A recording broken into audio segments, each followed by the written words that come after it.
자, 안녕하세요. 부처님의 완전한 깨달음, 그것은 무엇인가? 그게 대승열반경에 서려 있다. 그게 대승의 관점에서 보는 깨달음이란 무엇인가를 설한 경전 열반경 이야기 시간입니다.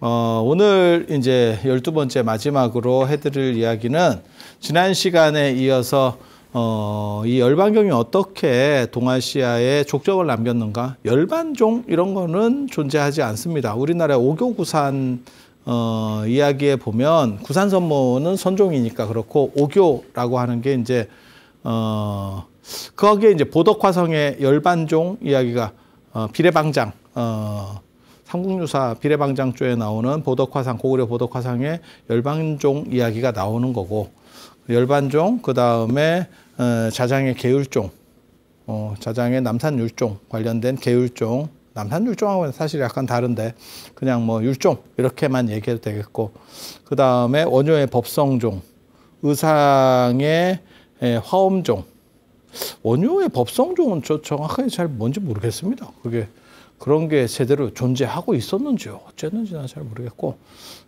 그 다음에 법상종 원칙 계열의 법상종 그러니까 현장과 원칙, 뭐 이쪽 계열의 법상종, 뭐 이렇게. 이걸 이제 오교라고 하는데, 그래서 열반종이 있었다는 얘기죠. 근데 중국에서는 이게 큰 힘을 발휘하지는 못했어요. 그러니까 남조시대 때 굉장히 큰 힘을 발휘했는데, 더 센 게 왔지. 더 센 게 왔지. 그래서 먹혔죠. 먹히고 그 안으로 들어가서 어떤 에너지로서 작동을 계속하고 있더라. 그래서 열반경과 관련돼서 지난 시간에 말씀드렸던 양무제의 단주육문이 동아시아 불교의 어떤 특징을 규정지었다. 술과 고기, 오신채를 먹지 않는 그런 특징을 규정지었다라고 할 수 있고 오늘 말씀드린 불성사상 부분은 나중에 열반종 계열이 중국의 열반종 계열은 천태종으로 먼저 흡수가 돼요. 그렇지만 거기에서 가장 크게 족적을 남기는 거는 선불교입니다. 지금 한국에서는 조계종이라고 말하는 남종선, 남종선에서 가장 큰 족적을 남기죠. 그래서 우리가 지금도 이야기하는 이먹고라고 하는 거, 그 불성, 본성이라고 하는 거고, 그게 이제 열반과 관련된 얘기죠. 그래서 제가 제목을 타이틀을 어떻게 잡았냐면 대승열반경 선불교를 통해서 영원한 별이 되다. 만약에 열반경이 없었다면 선불교가 존재할 수 있었을까? 열반경이 없었으면 천태종은 존재할 수 있었을까? 예, 그거는 존재할 수 있어. 한데 열반경이 없었으면 과연 선불교는 존재할 수 있었을까? 선불교의 두 축은 반야공사상하고 열반경에서 말하는 불성사상이에요. 그래서 그 축 중에 하나가 빠져버리면 과연 돌아갈 수 있었을까에 대해 생각해 볼 수 있는 거죠. 그리고 그 중에서 그 두 축 중에 더 큰 핵심은 불성입니다. 불성과 관련된 열반경 영향이에요. 그래서 그 얘기를 해드리려고 합니다. 남조 6조 시대가 끝나고 그걸 통일하는 게 수나라 수문제 양견 중국의 최고 성군 중에 한 명으로 꼽히는 사람이에요. 엄청나게 대단한 사람. 고구려를 공격했지만 아니다 싶으니까 바로 손절했던 그 굉장한 당태종도 그렇게 했었던 거고 아니다 싶으면 바로 빼는 정도의 그거는 리더로서의 굉장히 좋은 자질을 가진 분이에요. 그렇지만 그 아들에게 살해당했고 그 수양제가 나타나죠. 2대 황제. 그래서 수나라 뭐 바로 끝나잖아요. 우리는 수나라에 대해서는 잘 알아요. 왜 고수전쟁이 있었기 때문에 국사 시간에 고수전쟁, 고구려하고 수나라의 전쟁. 나중에 이제 뭐 백만대군, 수나라 백만대군, 30만 별동대, 뭐 물 막아가지고 뭐 어떻게 했어요. 뭐 이런 얘기 다 한 번씩 들어본 얘기예요. 다 들어본 얘기. 그래서 그런 얘기들이 있기 때문에 다 아는 거고. 그래서 수나라의 진왕 양광이라는 사람. 이게 두 번째 황제인 수양제예요. 양제가 원래는 여기 보면 양주도독이에요. 양주도독. 양주가 어디냐면 지금 남경 쪽입니다. 그 근처에 도독을 하고 이제 황제 아들이니까 이제 다 후보들은 있었던 거예요. 상당히 이제 강력한 세력을 가지고 있었고, 자기가 이제 왕자 시절 때 양주 도독 시절일 때 제일 친했던 게 천태 지의죠. 지의. 천태시의. 그래서 서로 이제 좋게 잘 지냅니다. 얼마나 잘 지냈을까? 양광이 총지라는 법명을 천태지는 총지라는 법명을 양광에게 주고 그 다음에 양광이 지의에게 뭘 주냐면 지자라고 하는 거예요. 그러니까 지자대사, 천태지자대사라는 게 양광이 준 호입니다. 그래서 둘이서 짝짝짝짝 해가지고 잘 됐고, 그래서 천태종이 엄청나게 커졌고, 나중에 이 사람이 뭐 황제가 되니까. 그런데 애석하게도 진시황의 진나라는 15년을 갖고, 통일 이후에 15년을 갖고, 왕망의 신나라는 17년을 갖고, 17년을 갖고, 수나라 제법 오래 갔습니다. 38년. 근데 끝날 때까지가 38년이고, 혼란기를 잡으면 그닥 별로 그렇게 오래 간 게 아니죠. 막판 되면 이제 막 통제가 안 되는 상황들이 벌어지거든. 그래서 이렇게 하고 그 다음에 이제 나타나는 나라가 당나라가 되고, 그 다음에 이 수양제의 두 가지, 수양제 하면 떠오르는 게 두 가지입니다. 고구려 정벌, 또 하나는 대운하 건설. 대운하 건설. 당신이 양주도독으로 있을 때 바로 남경, 육조 시대의 6나라, 오동진, 송제양진의 6나라는 전부 남경을 수도로 지금 남경을 수도로 있었거든요. 그래서 남경 쪽하고 북쪽, 결국은 수도를 대흥으로 옮겨요. 대흥이 지금 장안 쪽입니다. 장안 쪽입니다. 그쪽으로 수도를 옮겨가는데, 그쪽과 물류를 유통하기 위해서 건설하는 게 대운하입니다. 그런데 장안까지는 못 뚫고 낙양까지 뚫어요. 그래서 낙양하고 저 강남을 연결시키는 이렇게 수로를, 엄청난 수로를 연결시키죠. 그게 강남 문화가 강북으로 올라올 수 있었던 가장 중요한, 강남은 물이 많기 때문에 강남 수양이라고, 물의 고향이라고 그러거든요. 그래서 거기는 물산이 굉장히 풍부해요. 그리고 기후때가 좋아서 이모작 삼모작이 가능하고, 그러니까 그걸로 쫙 밀어서 경제적인 걸로 강북 쪽은 정치 중심이고 강남은 경제적인 부분에서 굉장히 강해요. 그래서 그 경제적인 것들이 정치 쪽으로 위로 이렇게 올라오는 구조들이 만들어집니다. 그래서 그렇게 되는 거고, 그 다음에 강남 쪽에 같이 있었던 그 양무제 때 그 번성했었던 그런 열반학 부분들은 천태종이 워낙 커지니까 천태종으로 그냥 흡수가 됩니다. 하지만 그 자취들은 계속 남아있는 거죠. 흡수가 돼도 계속 남아있게 되고, 그러다가 이제 나중에 결국 선불교로, 이거 캐능 스님도 강남 사람이거든요. 그래서 강남의 선불교로 다시 영향을 미치게 돼요. 그래서 당나라 입장에서는 강남 문화들이 이제 사부작 올라오게 되고, 그리고 당나라가 진짜 엄청나게 대단한 나라예요. 여러분이 생각하는 것보다 훨씬 사이즈가 큰 나라입니다. 고대 사회에서는 당이 차지하는 위상이, 당은 거의 그냥 독주 체제예요. 그러니까 로마가 한번 떡상을 했다가 그 다음에 로마가 꼬꾸라지고 당이 올라오는 거거든요. 그리고 그 당을 견제할 만한 다른 세력이 없었어요. 청나라는 조금 지나면 산업혁명입니다. 그거 산업혁명 시작된다. 그러면 이제 누가 올라오냐면 해가 지지 않는 제국 영국이 나오기 시작합니다. 스토리가 그렇게 가는 거예요. 그래서 그게 붙어 있으면 이게 독주 체제가 하기가 어려워. 근데 당은 그걸 했죠. 당을 했죠. 그래서 당나라가 상당히 대단한 나라인데, 거기에서 태평성대가 이제 국가가 돼요. 그게 당태종 이세민부터 시작을 해서 당현종, 양귀비 사건 터지기 전까지 그 기간 동안 당나라가 최고 전성기를 찍으면서 경제적으로도 엄청나게 떡상하죠. 전 세계를 다 두드려 패고, 주변 국가를 다 두드려 패고 싹 땡겨서 들어가고, 그렇게 됐을 때 가장 중요한 거는 사람이 돈만 갖고 사느냐, 물질만 갖고 사느냐, 행복해야지라고 하는 문제가 벌어지는 거예요. 그러니까 지금 선진국이나 우리나라에서 나타나는 현상하고 비슷하다고 생각하시면 돼요. 못 살 때는 먹고 사는 게 중요하지 뭐가 중요하냐라고 하지만, 지금은 먹고 사는 게 중요한 게 아니고 어떻게 사느냐, 어떤 게 보람이냐, 어떤 게 행복이냐의 가치가 대두가 되는 거죠. 그렇게 대두가 되면 당연히 마음 수련을 해야죠. 그게 선입니다. 선. 선. 그리고 그런 게 발전하는 거는 강남에서 오히려 발전을 해요. 강북보다. 강북은 정치적인 게 발전을 한 거고 강남은 원래부터 물산이 풍부하니까 왜 인도에서 명상이 대두가 되느냐 라고 할 때 그 굉장히 중요한 거예요. 제가 그 기후 환경론을 주장을 하거든요. 인도가 덥기 때문에 더우면 사람이 움직이지 않게 되고 움직임을 적게 되고 정확하게 말하면 적게 되고 그 다음에 널브러져 있게 된다. 널브러져 있으면 저절로 관법이 된다. 퍼져가지고 자지 않습니까? 잠을 계속해서 자봐라. 그러면 깨있게 된다. 인간은 코알라가 아니다.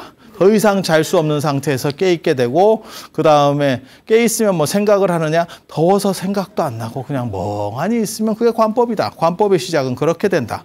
라고 얘기하면 누군가 저한테 뭐라고 얘기하냐면 그러면 왜 아프리카나 중동에서는 명상이 발전하지 않았습니까? 이렇게 얘기하거든. 근데 명상이 발전하기 위해서는 기후 환경적 요인이 있어야 되고 또 한 가지는 뭐냐면 먹고 살기가 편해야 돼. 예. 인도는 부처님 당시 봐봐요. 탁발 걸식이라는 게 가능한 이유가 뭐냐면 음식이 남고 있었다는 거예요. 서로 줄 정도로. 그래서 아프리카나 중동은 안 됐던 거고 인도는 됐던 거예요. 사실은. 아프리카도 뭐 먹고 살기가 힘든데 먹고 살기 힘들면 덥다고 퍼져 있는 게 아니에요. 할 건 해야죠. 먹고 살기가 충분하면 더우면 안 하면 되지. 뭔 소리요? 그렇게 가는 거예요. 그래서 인도의 명상 문화 라는 거는 사실은 거기서 시작되는 거다. 근데 분명한 거는 선진국이 명상으로 가야 되는 거예요. 왜? 선진국은 더 이상 올라갈 데가 없기 때문에 경제적으로 올라가기가 굉장히 어려워요. 우리도 저성장으로 이렇게 간다라고 하는 게 뭐냐면 제가 어렸을 때 경험했다니까. 진짜. 우리 선생님이 반 등수 올리는데 전체 등수 올리는데 밑에서 10명만 졸업했다니까. 50에서 60등만 졸업하니까 반 등수가 끌어올라가기 시작하는데 우리 반이 그 학년 끝날 때까지 계속 1등이었었어요. 왜냐하면 걔네는 조금만 때려도 점수가 쫙쫙 올라가요. 1등은 때려도 안 올라간다니까. 그러니까 10등 안에 드는 애들은 지금하고 달라. 그 60명 중에 10등. 그 10등 안에 드는 애들은 때린다고 올라가는 게 아니야. 그게 쉽지 않아. 거기서 조금 더 올리는 게 쉽지 않아. 밑에는요. 하이패스입니다. 하이패스. 그 전날 한번 보고 왔느냐 안 보고 왔느냐로 이게 쭉쭉 올라가요. 물론 그게 그렇게 올라가느냐? 그건 아니야. 그 밑에서 이렇게 그 아귀다툼 하는 데서 좀 더 올라가는 거지. 천상계로 올라가는 게 아니고 아기들끼리 다툼하면서 올라가는 거야. 서로 막 밟고 막 이러거든. 그거 재밌어. 저도 그쪽에 있었어요. 그래서 잘합니다. 그 실태를 잘합니다. 그래서 그거 생각보다 재밌어. 그래서 우리나라도 계속 그렇게 어떻게 보면 군부 독재. 제가 그런 얘기 하잖아. 좋든 싫든 가장 경제 성장이 잘 된 때가 군부 독재 시절이었다. 민주화되고 난 뒤부터 경제 성장 지표가 꼬꾸라지기 시작했다. 아니 그거는 그냥 객관적인 얘기를 하는 거예요. 군부 독재는 타당하다. 이 얘기를 하는 게 아니야. 그런 정치적인 얘기를 하는 게 아니야. 근데 그게 왜 그러냐? 우리가 너무 밑에였기 때문에 조금 이렇게 집단 딱 체계 갖추고 그런 거는 민주화로는 잘 안 돼요. 조금 이렇게 떼찌떼찌 해주면 금방 중국도 금방 되잖아. 인도는 금방 안 됩니다. 내가 장담하는데 인도는 그게 쉽지 않아. 거기 민주국가라서. 그래서 동아시아에서 잘 나가는 나라들의 특징이 뭐냐면 갑자기 급성장한 나라의 특징이 뭐냐면 한동안 독재였죠. 싱가포르의 이광요, 그 다음에 대만의 그 장개석 쪽. 진짜예요. 다 이렇게 어떻게 보면 군부는 아니었고 상당한 독재 체제를 갖추고 있었어요. 그리고 그 다음에 이제 싹 풀어주는 쪽으로다가 바뀐 거예요. 생각해 보면. 그래서 그렇게 올라가다가 지금 안 되는 이유는 올라갈 만큼 올라갔잖아요. 제가 그런 말씀 드리잖아요. 세상에 내가 살았을 때 나는 일본을 추월할 거라는 생각을 못했다. 내가 어렸을 때 일본은 싫은 나라였지만 넘사벽이었고, 그거를 우리가 전체 GDP나 이런 쪽에서 1인당 GDP에서 앞선다는 것 생각도 못했고, 그 다음에 시급에서도 앞서죠. 지금 시급에서도. 이런 일이 가능한가 싶은 생각들이 드는 거죠. 그리고 그렇게 올라가니까 어떤 일이 벌어지느냐? 올라가기 쉽지 않죠. 그 상황에서 또 올라가는 나라는 미국밖에 없어요. 지금 현재 전 세계에서 앞쪽에 있으면서 이렇게 올라가는 나라는 미국밖에 없습니다. 딴 나라는 전부 앞쪽으로 가면 1%, 2% 이러고 가고 있는 거예요. 독일은 마이너스 성장했다던데. 뭐 이런 얘기 뉴스에 나오잖아. 뭐 그렇게 가는 거죠. 일본도 맨날 이러고 있었던 거고. 그러니까 우리가 따라잡은 거지. 일본이 계속 비슷한 템포로 갔으면 우리가 못 따라. 영원히 거북이와 아킬레우스의 사건이 벌어지는 거죠. 못 쫓아가는 거죠. 그래서 그렇게 가는 거고. 참. 그렇게 올라가게 되면 무슨 일이 벌어지느냐? 더 이상 활로들이 적기 때문에 더 이상 눈높이는 어느 정도 이상 높아졌고, 지금 여러분 자녀분들도 비슷한 상황에 처해 있는 거예요. 눈높이는 높아졌는데 내가 갈 수 있는 자리에서는 나를 안 불러. 나를 부르는 데는 내가 가기가 싫어. 이렇게 답답한 상황에서 현실적으로 더 많이 가지지 못하는 문제성이, 그리고 그런 얘기 하잖아요. 최근 들어서 처음으로 맞이하는 부모보다 가난한 세대. 부모보다 자식이 가난한 세대라는 거죠. 뭐 옛날에는 있었는지 모르겠고, 최근 들어서는, 최근 한 100년 정도에 들어서는 아마 첫 세대예요. 첫 세대. 그래서 그런 상황들이 연출됐을 때 자신의 내면을 어느 정도 이상 컨트롤하지 못하면, 그러면 소외되고 이제 뭐 마약을 할 수도 있고 우울증이 될 수도 있고 자살을 할 수도 있고 뭐 그렇게 갈 수 있는 거예요. 상황들이 내 뜻대로는 안 되고. 그렇다고 내가 이걸 조절할 수 있느냐? 노력해서 되면 노력을 하면 되는데, 어떤 벽에 부딪히는 거냐면 노력을 해도 안 될 거라는 걸 지가 아는 거예요. 그러면 사람이 손을 놓게 되거든. 그래서 그런 상황들이 벌어졌을 때 어떻게 할 거냐? 그러면 명상이에요. 그게 명상들이 계속 지금도 선진국을 중심으로 나오는 이유죠. 제가 명상 또 전문가라니까.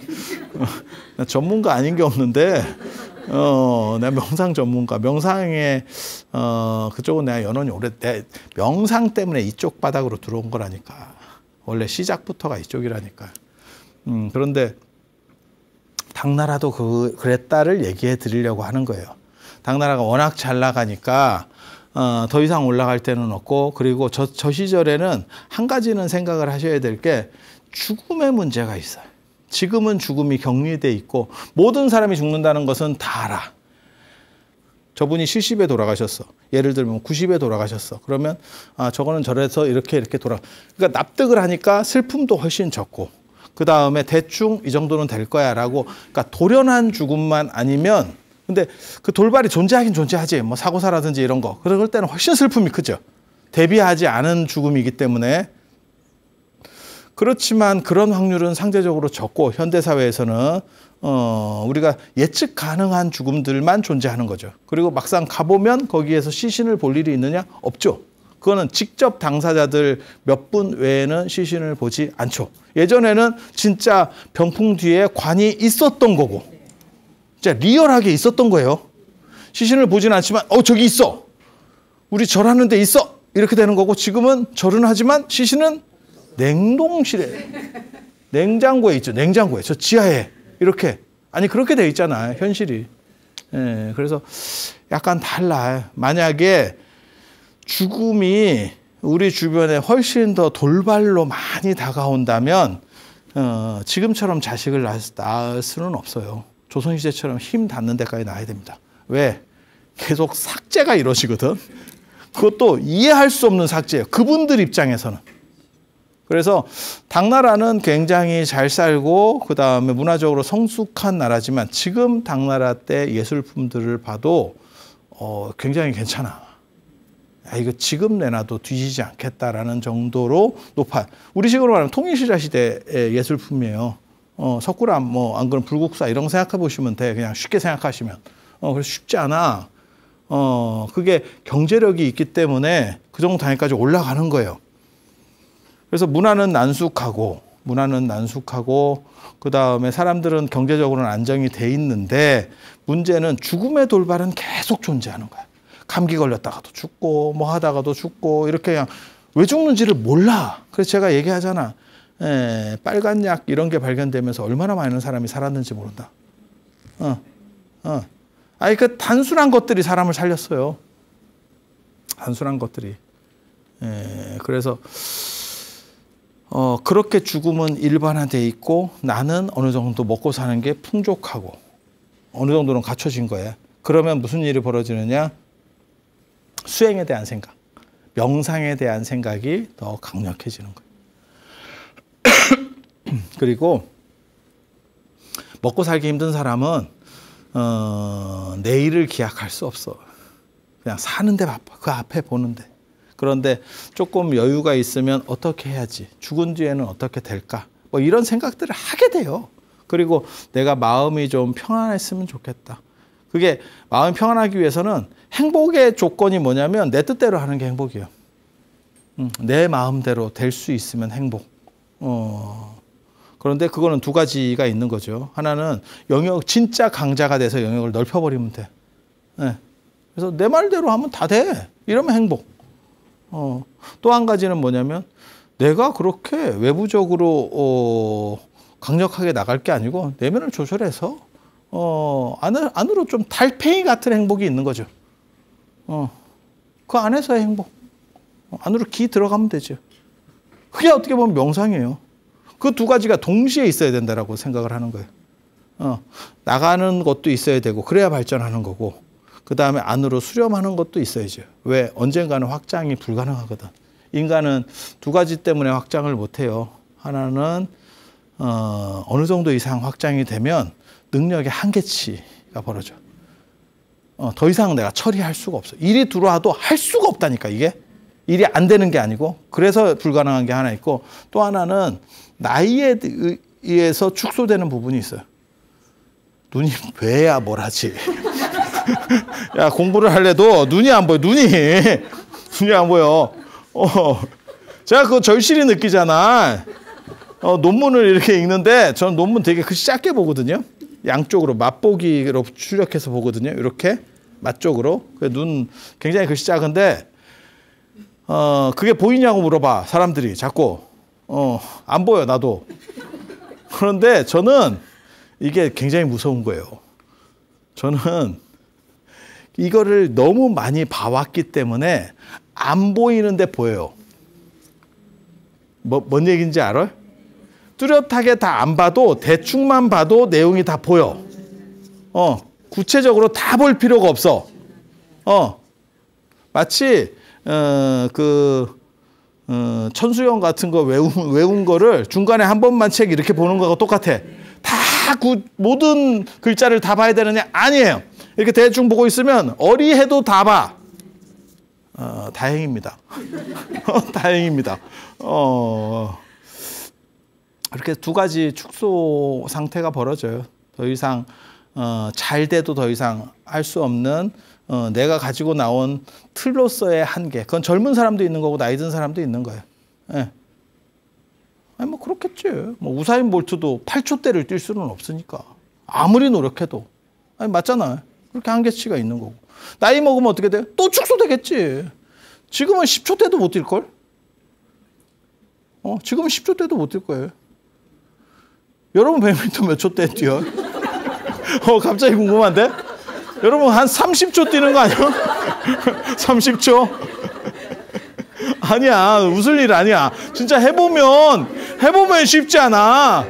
해보면 쉽지 않아. 내가 그걸 확실하게 느끼거든. 제가 그 기차 타고 다니면서 제 특징이 시간을 딸랑딸랑하게 하는 그 쪼는 맛이 있거든. 그거를 기차가 진짜 없어서 딸랑딸랑 할 때도 있지만 기차 다음 기차 30분만 기다리면 있어도 우리는 앞에 걸 끊고 뜁니다. 뜁니다. 이게 굉장히 쫄깃쫄깃하거든. 이게 인생 사는 맛이거든. 근데 그걸 뛰어보면 전에는 여기까지 예를 들어서 3분 만에 왔어. 야, 3분 쉽지 않다. 우리는 그게 있어. 그게 있어. 슬픈 겁니다. 그렇게 될 때 그쪽으로 치달으면서 노력해서 더 그걸 유지하려고 할 거냐? 불가능합니다. 불가능합니다. 노안이 노력으로 치유될 수 있어? 불가능하잖아. 그러면 어떻게 돼요? 보는 태도를 바꿔야죠. 글씨를 키우든지, 안 그러면 볼 일이 없게 하든지. 볼 일이 없게 하든지. 뭐 그렇게 하면 되지 뭐. 세상이 깨끗해져. 세상이 깨끗해져. 주름살이 안 보인다. 그렇게 가는 거예요. 그래서 강남의 풍부한 문화와 덧불어서 뭐가 나오는 거냐면 남종선이 올라오는 거예요. 그게 해능이라고 하는 겁니다. 해능 스님. 굉장히 중요한 거예요. 해능 스님이 주목했던 건 뭐냐면 견성이라고 하는 거예요. 굉장히 간편한 수행론입니다. 이게 도노라고 하는 거고 굉장히 간편. 그러니까 내 마음이 이게 뭐하고 똑같은 거냐면 해능의 도노라고 하는 게 코페르니쿠스적 전환하고 똑같은 거예요. 그러니까 사람이 천동설을 믿다가 제가 전에도 그런 말씀을 드렸는데 인간은 태어나면 다 천동설을 생각할 수밖에 없어요. 눈으로 보이는 현상은 천동설적이거든. 그런데 지동설은 학습에 의해서 자각되는 거예요. 뭐 우리가 우주인도 아니고 나가서 제대로 본 것도 아니고 지구와 태양의 관계를 저 멀리서 보면 한눈에 끝나겠지. 우주선 타고 나와가지고 태양과 지구를 동시에 볼 수 있는데 경기 끝이야. 하지만 거기까지 나간 사람이 아직까지는 없지. 앞으로는 뭐 있을란가 뭐 모르겠지만 앞으로 없어. 그러니까 이거는 생각을 통해서 관점이 전환되는 거예요. 바뀌는 건 아무것도 없어. 원래 이거였다가 이걸로 바뀌느냐? 그게 아니야. 원래 이거였다가 이걸로 되돌아가는 거예요. 각성하는 거예요. 각성. 그게 도노입니다. 도노. 그래서 해능 스님은 뭐라고 얘기하는 거냐면 네 마음만 있으면 붓다가 지금 당장 될 수 있다. 그게 도노설이에요. 그리고 그게 가능한 건 뭐냐면 천동설, 지동설에서의 핵심은 지구는 이따시만, 태양이 이따시만 하고 지구는 이따시만 해서 이렇게 지구가 도는 거죠. 요 구조에 해당하는 거를 착각을 일으키는 거냐, 자각하는 거냐의 문제거든. 착각은 천동설이고 자각이 지동설이에요. 맞잖아요. 그리고 저게 굉장히 중요한 게 저거는 불가역성이 존재한다니까. 그래서 제가 잘 모르는 사람들이 자꾸 실천이 중요한 거고 머릿속으로 아는 것은 완전할 수 없다라고 말을 하거든. 그 진짜 무식한 사람들이 하는, 그게 가방끈 짧은 사람들이 언제나 하는 얘기인데, 그런 얘기가 나올 때, 그러니까는 물이 차고 뜨거운지는 마셔봐야 한다. 경험한 것만 믿을 수 있는 거지 경험하지 않고 추론한 거는 아니다라고 주장하는 사람들이 있어요. 대부분 그게 약간 무식한 사람들이 쓰는 전가의 보도 같은 겁니다. 근데 인간은 경험하지 않은 걸로 문명을 만든 거야. 그리고 우리가 경험하는 건 천동설이고 지동설은 사고로 익힌 거예요. 그리고 한 번 익혀진 거는 다시 글로 안 넘어간다니까. 불가역성이라는 게 나와. 그러니까 뭐냐면 천동설에서 우리가 판단하고 있다가 지동설로 한번 넘어가면 죽을 때까지 다시 천동설로 갈 일이 없습니다. 이게 불가역성이야. 해능도 그 얘기를 하는 거예요. 네 마음만 한번 밝히면 그게 도노예요. 단박에 몰록 이렇게 나오는 거거든요. 그렇게 해서 깨달음을 얻으면 네 자체가 곧 붓다야. 그러니까 너를 바꿔서 계속 부처님이 되려고 하지 마. 그거 너무 힘들어. 네 자신의 본질을 봐. 그게 불성이고 그것이 네가 지금 그것을 자각하기만 하면 그게 뭐냐면 견성성불입니다. 견성성불. 그것을 자각하기만 하면 그대로 너는 붓다다. 그리고 이 견성이라고 하는 게 뭐냐면 견불성이에요. 견불성. 만약에 머리를 굴려서 아는 거는 체험으로 아는 것보다 떨어지기 때문에 결국 이거는 잃어간다. 우리가 영어 단어 외웠다가 까먹는 것처럼 그렇게 생각하면 진짜 오산입니다. 머리로 아는 게 명확해지면 그것도 다시는 안 깨져요. 그리고 몸으로 익힌 거라고 그래서 계속 존재한다고 생각하지 마. 그것도 똑같은 거예요. 몸으로 익힌 것도 여러분 어렸을 때 자전거를 타봤어. 예를 들면 안 탔었어. 그러면 나중에 타잖아요. 그러면 쉽지 않아요. 물론 아예 안 탔던 거하고는 달라. 하지만 쉽지는 않아요. 왜? 잊어버렸기 때문에. 그러니까 몸으로도 잊어버릴 건 잊어버려요. 영어 단어 같은 거 잊어버릴 건 잊어버려요. 하지만 명확한 거는 있잖아요. 체험한 것도 그렇고 이치로 이해한 것도, 머리로 이해한 것도 안 잊어버려요. 마치 천동설에서 지동설을 한번 이해하면 다시 천동설로 안 넘어간다니까. 그게 불가역성이에요. 그러니까 한번 이쪽으로 넘어는 갈 수 있는데 다시 못 온다니까. 천동설을 이해한 사람이 지동설을 이해한 사람이 천동설로 넘어가겠어요? 불가능합니다. 그렇게 되기 위해서는 몇 가지 조건이 있는 거죠. 치매에 걸렸거나 지정신이 아니거나 또라이가 됐거나 몇 가지 경우 수는 있어. 하지만 정상적인 사람은 불가능하죠. 그러니까 자꾸 뭐 매일같이 학습하면서 장기 기억을 해야 돼. 영어 단어 외우듯이 그렇게 안 하는 거예요. 그래서 도노에 대해서 진짜 이해를 잘 못하는 거야. 그리고 체험 중심적으로 얘기하면 폭이 굉장히 짧아져. 인간이 체험할 수, 야, 원시사회로 돌아간다. 그러면 우리는 스마트폰의 작동 원리 이런 거 체험하고 알 것 같아? 아니야. 저런 거 있잖아. 일론 머스크. 이번에 또 엄청난 투자를 성공한 우리 머스크 선생께서 2천억을 태워서 투자하시고 20조를 벌었다라고 하는 20조만 벌었겠어? 내가 보기에는 뭐 엄청난데 기업가로서 그렇게 큰 기업을 가지고 있으면서 대부분은 이렇게 양쪽으로 분산 투자를 하기 나름인데 야 몰빵 야 진짜 존경스럽습니다. 그 정도 배짱이 잃을 게 없는 사람이 몰빵하기 쉬워요. 내 총 자산이 100만 원이야. 그럼냐 비트코인만 사겠냐? 뭐라도 살 수 있어. 왜? 잃어봐야 100만 원. 그런데 전 세계 최고 부자 중에 한 명인데 잃을 게 얼마나 많아. 근데 거기서 몰빵을 한다고? 와, 그 배짱은 진짜 진짜 비스트다, 비스트. 와, 이게 사람인가 싶은 정도의 진짜 대단한 분이지, 대단한 분. 근데 그런 판단은 도대체 어떻게 나올까? 참 그런 생각이 드는데,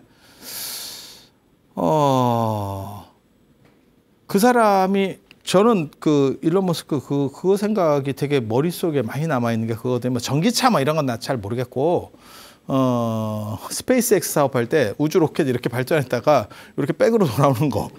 나 이거 진짜 너무 감동적이었었어. 그것도 이놈이 그지같이 만들었어요. 처음에는 깡통같이. 그래가지고 이걸 기대감 없이 보게. 저게 되겠어? 이랬는데 이렇게 가다가 날아가더니 오 다시 백으로 돌아오네. 나사도 못한 거를, 국가도 못하는 거를 개인이 하는 거야. 얼마나 놀라. 그런데 그런 거를 누가 체험해봐서 하는 게 아니에요. 계산으로 머리로 때리는 거지. 야, 그 우주 사업을 체험한 것만 해야 돼라고 하면 한 발자국도 못 간다. 반도체 체험한 것, 야 아무것도 못해. 그러니까 그게 굉장히 미개한 생각이에요. 체험한 것만 실제로 존재한다. 야, 그 동물이다, 동물. 그런데 그게 이제 딸리는 사람들이 그 논리를 굉장히 잘 펴. 말은 잘하지만 실천이 중요하다. 그럼 한 번 더 생각하면 너는 실천하냐? 같이 실천 못할 거면 말이라도 해야 되는 거 아니냐? 우리는 또 그렇게 얘기하거든. 근데 이 해능 스님이 말하는 이 논리 구조는 이게 도노서를 제가 설명할 때 제일 많이 쓰는 방식이거든요. 도노라고 하는 게 원래부터 이랬었던 거고, 그러니까 중생이 변해서 붓다가 되는 게 아니고 중생이 그 자체로 자기 중심만 세우고 자기 불성 본 마음만 밝히면 그대로가 곧 붓다일 뿐이다. 그래서 해능이 역설하는 거는 사실은 네가 그대로 붓다인 중생 붓다라는 사실은 그런 관점이에요. 저게 바로 육조혁명에 해당하는 겁니다. 그리고 거기에 가장 중요한 핵심 키워드가 뭐냐? 불성이에요. 그리고 그 불성은 열반경에서 시작된다더라. 그 말씀을 드리면서 오늘 마치겠습니다. 총 12번에 걸쳐서 부처님의 깨달음과 관련된 이야기, 그 깨달음의 정수는 무엇인가, 그리고 그거를 인도에서 논점이 됐었던 부분부터 시작을 해서 중국에서 끼쳤던 영향들까지 이렇게 해서 제 열반경 이야기를 모두 마치도록 하겠습니다. 지금까지 시청해 주시고 들어주시고 같이 공감해 주시고 부처님의 가피를 받아주신 많은 분들께 감사의 인사를 드리면서 이상 마치도록 하겠습니다.